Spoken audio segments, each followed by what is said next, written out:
আসসালামু আলাইকুম সপ্তম শ্রেণীর শিক্ষার্থী বন্ধুরা, আশা করি তোমরা সকলে ভালো আছো। আজকে তোমাদের পরিমাপের 13 নম্বর অঙ্কটি দেখো। একটি সামান্তরিকের ক্ষেত্রে ভূমি 40 মিটার ও উচ্চতা 50 মিটার, এর ক্ষেত্রফল নির্ণয় করো। তো অঙ্কটা আমি করেছি, এখানে দেওয়া আছে যে তথ্যগুলো আমরা লিখেছি। দেওয়া আছে সামান্তরিকের ভূমি হচ্ছে 40 মিটার এবং উচ্চতা হচ্ছে 50 মিটার। আর সামান্তরিক ক্ষেত্রে ক্ষেত্রফলের সূত্র হচ্ছে ভূমি গুণ উচ্চতা, অর্থাৎ যে দুইটা দেওয়া হবে সেটাকে গুণফল, ভূমির উচ্চতার গুণফল সামান্তরিক ক্ষেত্রফল। এই জন্য ভূমি গুণ উচ্চতা, ভূমির মান রয়েছে 40 আর উচ্চতা হলো 50, 4 পাশে 20 আর 0 2 অর্থাৎ 2000 বর্গ মিটার। এটি হচ্ছে সামান্তরিক ক্ষেত্রফল নির্ণয়ের সূত্র। এরপরে দেখো 14 নম্বর, একটি ঘনকের এক ধারের দৈর্ঘ্য 4 মিটার, ঘনকটির তলগুলোর ক্ষেত্রফল নির্ণয় করো। এটা সহজ, আমরা লিখে ফেলেছি। দেওয়া আছে ঘনকের এক ধারের দৈর্ঘ্য 4 মিটার, এখানে a সমান 4 মিটার। একটা সূত্র আছে ঘনকের 6a স্কোয়ার, একটা সূত্র আছে ঘনকের, তাই a সমান এক ধারের দৈর্ঘ্য হচ্ছে a, তো a সমান 4 মিটার।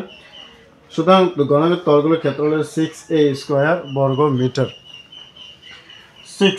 6 গুণ এর মান হচ্ছে 4, 4 স্কোয়ার, আবার 4 স্কোয়ার মানে 4 4 16, 6 16 96 বর্গ মিটার। এটি হচ্ছে অ্যান্সার।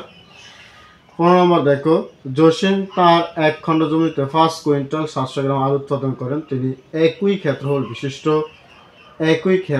বিশিষ্ট 11 খণ্ড জমিতে কি পরিমাণ আলু উৎপাদন করবেন। অর্থাৎ যেই জমিতে, যে এক খণ্ড জমিতে তিনি 5 কুইন্টাল 700 গ্রাম আলু উৎপাদন করছেন, ওই একই জমিতে তিনি ওই একই ক্ষেত্রফল বিশিষ্ট জমিতে তিনি 11 খণ্ড জমিতে কি পরিমাণ আলু উৎপন্ন করবেন। অর্থাৎ ওনার জমিটা ছিল বিশাল, তো তিনি বড় জমির মধ্যে মাত্র এক খণ্ড জমিতে 5 কুইন্টাল 700 গ্রাম আলু করছেন। বলছে ওই 11 খণ্ড জমিতে তুমি কি পরিমাণ আলু উৎপাদন করবেন। তো কুইন্টালকে আমরা কেজিতে নিয়ে যাব, এই জন্য আমরা জানি 1 কুইন্টাল সমান হচ্ছে 100 কেজি, তার মানে 5 কুইন্টাল হচ্ছে 500 কেজি। তো তিনি এক খণ্ড জমিতে আলু উৎপাদন করেন, যেহেতু 5 কুইন্টাল 700 গ্রাম, 5 কুইন্টালকে আমরা কেজিতে নিয়েছি, তার মানে 500 কেজি 700 গ্রাম। তো এখানে দুই রকম আছে, একটা হলো কেজি আর একটা হলো গ্রাম। তো আমরা এভাবে রাখতে পারবো না, হয় কেজিতে নিতে হবে আর না হয় গ্রামে নিতে হবে। তো আমরা কেজিকে গ্রামে কনভার্ট করছি, দোনাকে এক জাতীয় করতে হবে। কেজি থেকে গ্রামে কনভার্ট করছি, তোমরা জানো অবশ্যই যে 1000 গ্রামে 1 কেজি, 1000 গ্রামে 1 কেজি। তাই 500কে আমরা 1000 দ্বারা গুণ করলাম, 500কে আমরা 1000 দ্বারা গুণ করলাম, এটা পেলাম প্লাস 700 গ্রাম।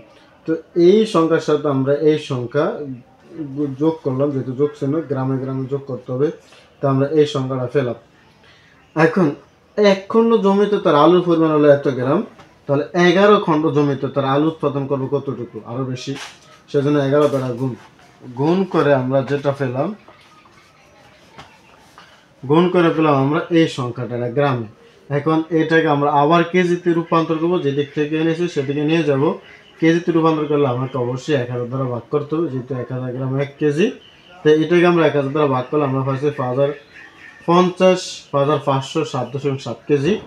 এটাকে আমরা আবার মেট্রিক টনে কনভার্ট করবো, আর 1000 মেট্রিক টন সমান হচ্ছে 1 কেজি। মাথায় রাখতে হবে 1000 মেট্রিক টন সমান হচ্ছে 1 কেজি। তো এটাকে আবার 1000 দ্বারা ভাগ করেছি, ভাগ করলে আমরা পাই 5.5077 মেট্রিক টন। দশমিকের আগে যেটা আছে এটা মেট্রিক টন, আর দশমিকের পরে যেটা আছে সেটা কেজি। যেহেতু এখানে মেট্রিক টন আর কেজির সম্পর্ক, কারণ কেজি থেকে আমরা মেট্রিক টন নিয়েছি 1000 দ্বারা ভাগ করে, তাই দশমিকের পরে যেটা থাকবে সেটা হলো কেজি, দশমিকের আগে যেটা থাকবে সেটা হলো মেট্রিক টন। সুতরাং এখানে 5 মেট্রিক টন 507 কেজি হবে, 507 কেজি। এখানে 577 কেজি দিলে কোনো অসুবিধা নেই। এই হচ্ছে তোমাদের অঙ্ক। ধন্যবাদ সকলকে।